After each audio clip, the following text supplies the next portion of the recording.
paz do Senhor, meus irmãos, a paz do Senhor a todos.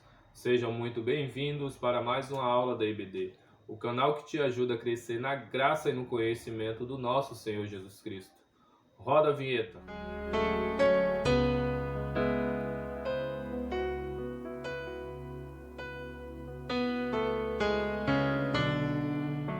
Bem, meus irmãos, já estamos de volta para darmos mais uma aula da IBD. Hoje com a lição de número 8, que tem por título A Teologia de Zofar. O justo não passa por tribulação? Isso é uma pergunta, que o comentarista da revista nos faz. Será que o justo ele não passa por tribulação? Veremos que o justo sim passa por tribulação, assim como Jó era justo e passou por uma grande tribulação para depois o Senhor restituir tudo em dobro. A nossa leitura bíblica em classe, ou melhor dizendo, o nosso texto áureo está lá no livro de Jó, capítulo 11 e versículo 18, que nos diz o seguinte: E terás confiança, porque haverá esperança. Olharás em volta e repousarás seguro, e estarás seguros. Amém? A nossa verdade prática nos diz o seguinte: segundo as Escrituras, até mesmo o justo passa por tribulação. Até o justo passa por tribulação, passa por grande dificuldade. Amém? A nossa leitura bíblica em classe vai estar lá no livro de Jó, no capítulo 11, versículos do 1 ao 10, e também lá no capítulo 20, do versículo 1 ao 10. Amém? Nós vamos ver um pouquinho hoje sobre o discurso do terceiro amigo de Jó. O nome dele era Zofar, Segundo os historiadores, era o amigo mais jovem, por isso foi o último, melhor dizendo, a discursar. Ele foi o último a discursar. Porém, o seu discurso foi muito mais duro, e muito mais ofensivo. Porém, ele fez apenas 2 discursos, diferente dos seus outros 2 amigos, que fizeram 3 discursos cada um. E aqui eu separei um pedacinho aqui do comentarista da introdução da nossa lição, que diz o seguinte: ele insistirá na tese de que o justo não passa por tribulação, a semelhança do que pensavam seus amigos Elifas e Bildade.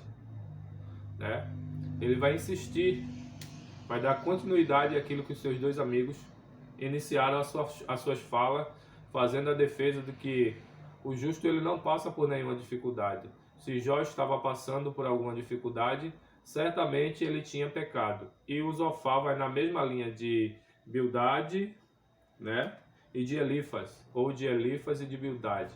Só que ele tem um discurso mais contundente, Tem um discurso até mais ofensivo, Eu separei aqui um versículo para os irmãos acompanharem comigo, que é lá no livro de Jó, lá no capítulo 11 e o versículo 6, E depois lá o capítulo 20 e o versículo 7, que nos diz o seguinte, capítulo 11, versículo 6. E te fizesse saber os segredos da sabedoria, que é múltiplis em eficácia, pelo que sabe que Deus exige de ti menos do que merece a tua iniquidade. Zofar aqui discursa dizendo que tudo que Jó estava passando, todo o seu sofrimento, ainda poderia ser maior, porque Deus estava exigindo dele bem menos do que a iniquidade dele merecia. Ele, segundo Zofar, ele deveria sim passar por uma tribulação e um sofrimento muito maior, até que confessasse o seu pecado. O versículo 7 do capítulo 20 vai nos dizer o seguinte: como o seu próprio esterco perecerá para sempre. E os que o viam dirão: onde está? Aqui ele compara os ímpios, os iníquos, e comparando também a Jó, que na concepção dele Jó estava em pecado oculto e não queria confessar, o compara com seu esterco que perece, que sai de si e não tem proveito algum, E com isso ele inicia ou faz o seu discurso de forma bem ofensiva, de forma bem contundente, esquecendo-se ele, né, que lá no livro da lei, onde ele conhecia bem, ou eles conheciam bem, né, que era para amar o seu Deus, de todo o coração, de toda a sua alma, de todo o seu entendimento, né? E também deveria amar o próximo, né? Na verdade, esse versículo que citou foi Jesus, mas lá nos 10 mandamentos, nós devíamos ter compaixão e amar o próximo também. Lá no capítulo 20 do livro de Êxodo, vai falar sobre os 10 mandamentos do Senhor. Toda a diretriz que o Senhor deu a Moisés para passar ao povo de Israel. E entre eles está, sim, o respeito, né? A compaixão, a misericórdia pelo seu semelhante. E o próprio Jesus vai falar lá no Novo Testamento, quando é questionado pelos doutores da lei, né? Pelos os homens doutos, conhecedores da lei, escribas, né? Sacerdotes, sumos sacerdotes, que vai o questionar e vai perguntar a ele, né? Sobre essa questão, e também até os seus discípulos, para esclarecimento também, pois ele não compreendia os mistérios de Deus. E o Senhor vai responder da seguinte forma: que os dois grandes mandamentos estão em dois pilares que são muito semelhantes, né? Primeiro, amar a Deus de todo o coração, de toda a sua alma, de todo o seu entendimento, de toda a sua força, né? E o segundo, que é semelhante a este, segundo Jesus, é amar o teu próximo quanto a ti mesmo, né? Esse se resume os 10. E isso faltou para Zofar, né? E para os outros dois amigos de Jó, que não teve compaixão do seu amigo, sabendo que ele estava passando por grande pressão e dificuldade, né? Mas eles insistiam que ele tinha que confessar para poder ser perdoado. E nós sabemos e vemos que isso não era verdade, né? Jó era íntegro, Jó era sincero, Jó era reto, Jó era temente a Deus. Tanto é que Deus vai dar testemunha por mais de uma vez, dar testemunho de Jó, né? Um bom testemunho de Jó ao inimigo, né? Vamos falar um pouquinho sobre o nosso primeiro tópico, que nos diz o seguinte, no tópico 1, Deus se mostra sábio quando aflige o pecador, né? Aqui Zofar defende que o sofrimento de Jó fazia parte de um sábio julgamento divino, né? O sofrimento de Jó ele fazia parte de um julgamento sábio, porque Deus, na sua sabedoria, sabia que Jó está em pecado, segundo Zofar, né? Segundo ele, na concepção dele, Deus, na sua soberania, na sua sabedoria, como ele é sábio, como diz aqui o tema do nosso primeiro tópico. Nessa sabedoria, segundo Zofar, ele sabia que Jó estava em pecado e por isso estava penalizando ele, né? Dando o justo juízo por conta de saber que Jó era pecador. Mas isso não era verdade, isso era a concepção de Zofar, né? Deus, na realidade, Deus é muito riquíssimo em misericórdia. Porque a Bíblia vai nos dizer que se não fosse a misericórdia do Senhor, essa misericórdia, na verdade, é a causa de nós não sermos consumidos. E Zofar desconhecia isso, né? Zofar não tinha um pleno conhecimento de Deus. Muitas vezes ele estava inserido num contexto religioso ou num legalismo religioso que não deixava ver a misericórdia de Deus, mas sim a justiça, né? Porque na concepção dele, quem era justo não passaria em momento algum por uma situação que Jó estava passando. E nós vamos ver mais para frente que isso não era verdade, né? Deus sim prova os seus, né? Mas quando Deus nos prova é para extrair o melhor de nós, né? Que Ele colocou em nós, né? Para nós cristãos, que é o seu Espírito Santo. Ele prova, mas também aprova. O próprio Jesus disse que o fardo dele é leve, né? E o nosso Deus nunca nos dará algo ou um fardo que nós não possamos suportar. Aqui também vai dizer, em um dos fragmentos aqui que eu grifei, vai dizer o seguinte: o terceiro amigo de Jó não demonstra a mínima compaixão pelo sofrimento do patriarca de Uz, ao acusá-lo de que se comporta como um animal irracional, um jumento que não tem entendimento. Esse aqui eu vou até ler, irmãos. Está lá no capítulo 11, versículo 12 do livro de Jó, né?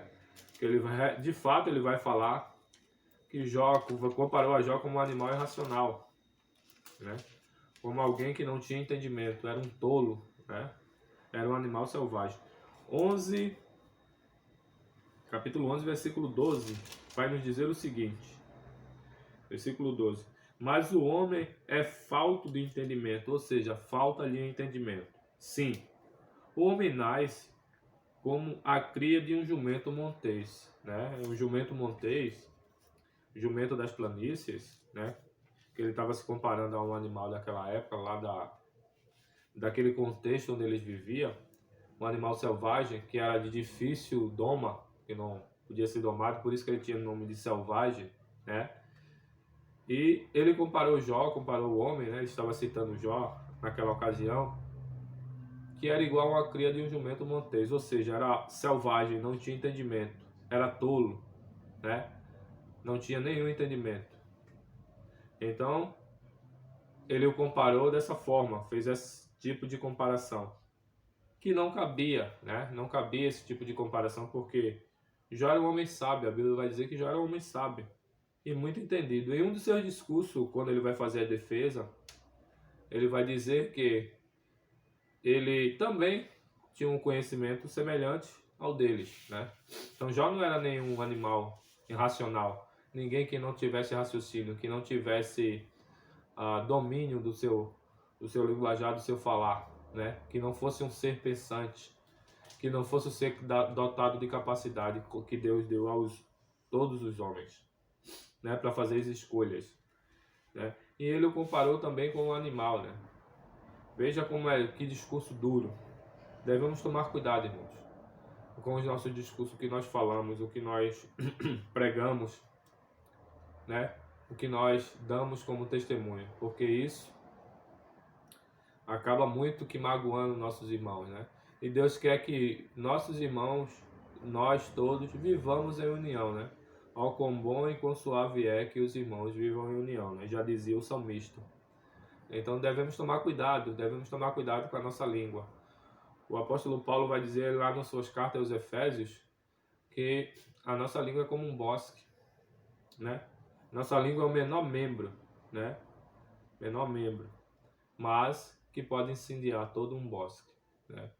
Devemos tomar cuidado. Nosso falar, nosso acusar é muito perigoso. O único que tem propriedade, que se julga de maneira correta e imparcial é o nosso Deus, porque Ele conhece todo o contexto da nossa história, não só aquele momento, como eu e você muitas vezes vê, né? Pega muitas vezes o assunto pelo meio e aí quer fazer um discurso, né? Até muitas vezes eloquente, bonito, porém que não é edificante e sim ofensivo, que pode magoar os nossos irmãos, né? Devemos tomar cuidado. E aqui ainda separei um trechinho que diz o seguinte, ó: mas eu falarei ao Todo-Poderoso e quero defender-me perante ele. Jó, nesse momento, já saiu, não quis mais discursar com seu amigo, porque na concepção dele ele via que não tinha muito o que fazer, porque ele estava tão convencido que Jó era pecador, e Jó estava muito convencido de igual modo que não era.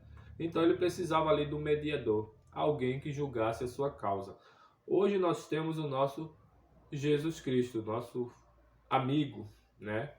Aquele que morreu por nós, que pagou o preço por nós. E hoje está junto ao Pai intercedendo por nós. É um intercessor. Assim como o seu Espírito Santo, o Espírito Santo de Deus, que está aqui nos auxiliando e intercede ao Pai as nossas orações, porque a Bíblia vai dizer que a gente não sabe nem pedir. Sabemos nem como orar, nem como pedir, como convém, né? E o Espírito Santo pega as nossas orações e leva ao Pai da maneira correta, da maneira que o Pai compreenda o que nós realmente queremos e precisamos. Então, Jó precisava, naquele momento, de um mediador. Então ele disse: eu falarei ao Todo-Poderoso, ele próprio, né? E quero defender-me perante Deus, né? Ele quer fazer uma defesa perante o Senhor, já que perante seus amigos não estava adiantando, né? E Deus é tão maravilhoso que Deus vai dar a sua oportunidade para Jó. Porém, como Jó não entendia e não sabia o que estava acontecendo naquele primeiro momento, Deus vai se apresentar para Jó e vai fazer mais perguntas para Jó. Jó esperava que Deus viesse com consolo e com a resposta, naquele momento, claro. Mas Deus vai indagá-lo com mais perguntas e vai dizer: onde é que tu estava quando eu criei a terra? Onde é que tu estava? Né? E porque Deus, os caminhos do Senhor é diferente, né? A Bíblia vai dizer que os caminhos do Senhor é muito mais alto do que os nossos caminhos, os seus pensamentos também. Então já naquele primeiro momento eu também não entendia, né? Os irmãos vão ver mais na frente, no decorrer do livro de Jó, que Deus vai se apresentar perante Jó e vai falar, né? Vai fazer várias perguntas a Jó e aí Jó vai dizer que naquele momento ele não compreendia e agora ele viu a Deus, né? E foi um consolo muito grande e a glória do Senhor desceu naquele lugar, né? Que bom, maravilha, coisa boa é quando a glória do Senhor enche o local e nós passamos a entender e a compreender o plano de Deus para a nossa vida, né? O planejamento do Altíssimo para a nossa vida, o que Deus quer de fato para nós, né? E é coisas boas, né? Deus quer para os seus filhos coisa boa e não coisa má e coisa ruim, amém? A gente vai falar um pouquinho também agora do nosso tópico de número 2, que vai dizer o seguinte: a conversão como resposta à aflição, né? A purificação moral, nosso subtópico primeiro. Por que dessa afirmação, né? O Zofar, ele vai dizer que para que Jó possa ser regenerado, possa ficar bem, possa ser curado, ele tem que confessar, né? E se arrepender. E aí a resposta vai vir e Deus vai restaurar o seu segundo estado melhor que o primeiro.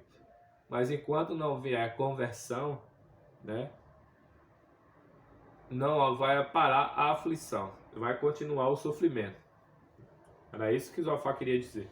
E aqui eu separei um trechinho, ó, que nos diz o seguinte: ele enumera 3 passos para que isso aconteça. Ou seja, Zofar faz um enumerado de 3 coisas que Jó precisa fazer para que Deus tenha misericórdia e atente e olhe para ele e o restaure. Primeira deles, né?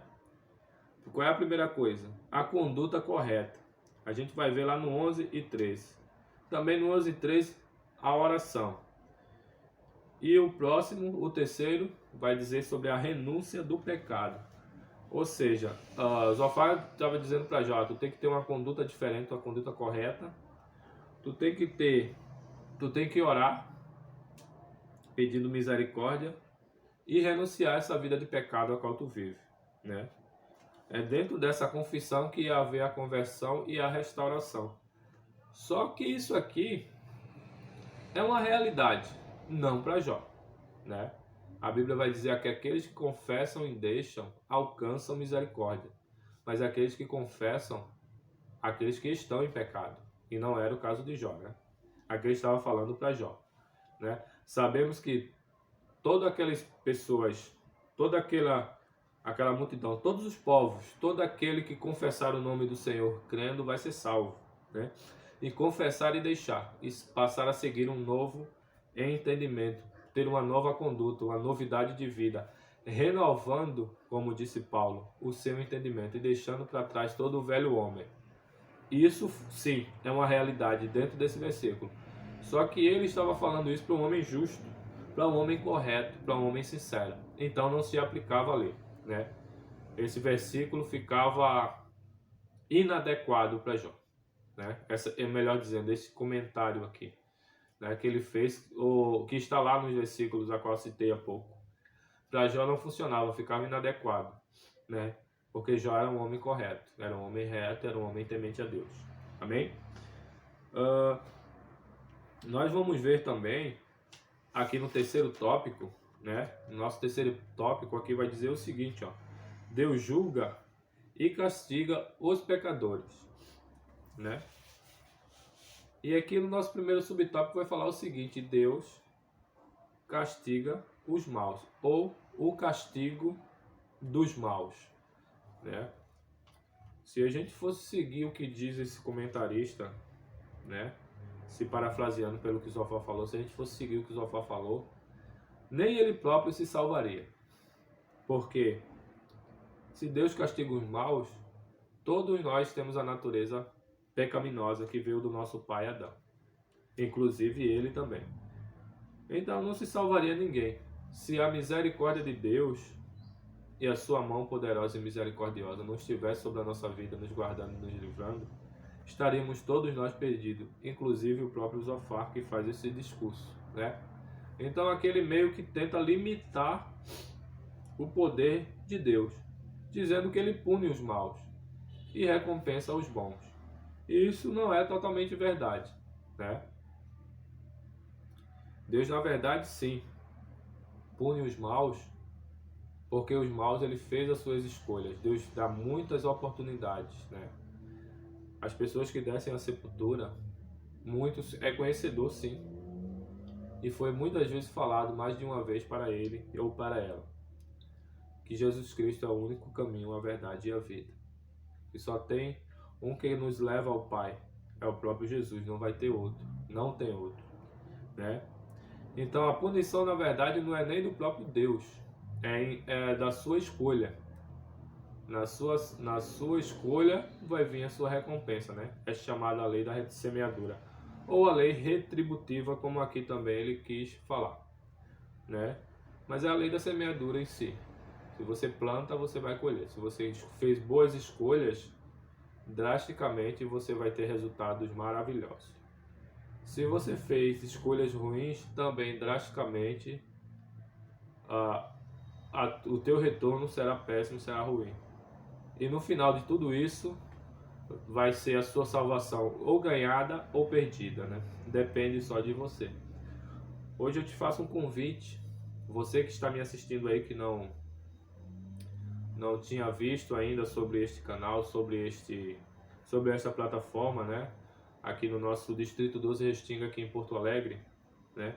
Te faço um convite para ir a uma igreja mais próxima da sua casa. Não precisa ser necessariamente a nossa denominação, né? Que o Senhor Deus quer falar contigo, ou melhor, Ele já está falando contigo, está te dando mais uma oportunidade e te mostrando que a sua graça é imensa. O seu Filho Jesus não morreu em vão, Ele morreu também pela tua vida. Ele morreu também para te salvar. Ele fez o sacrifício perfeito para que você, assim como eu, assim como nós que servimos a Ele, tivéssemos a oportunidade de conhecê-lo como Ele é e tivéssemos de gozar das grandes e maravilhosas bênçãos, né? Que Ele tem para nós, que está preparado desde a fundação do mundo. Ele quer te salvar também. Dê um passo para o Senhor. Abre teu coração neste momento. Decreto a pregação deste Evangelho, pois o Senhor, juntamente com seu Espírito Santo, quer transformar, quer te dar uma novidade de vida e te dar uma experiência única e maravilhosa que só Ele pode te dar. Nada pode te dar. As drogas não podem te dar, a prostituição não pode te dar, as jogatinas não podem te dar, né? Os amores terrenos não podem te dar nada. Nada disso, né? Tudo isso é passageiro, tudo isso é corruptível. Mas só o amor verdadeiro de Deus pela tua vida, que teve a capacidade de dar o seu único filho para nos salvar. Veja que amor tão grande, né? Veja que amor tão tremendo. E também pelo seu filho, que voluntariamente aceitou o desafio, né? E o seu pai o lançou e disse: filho, vai lá e morre por aquele povo.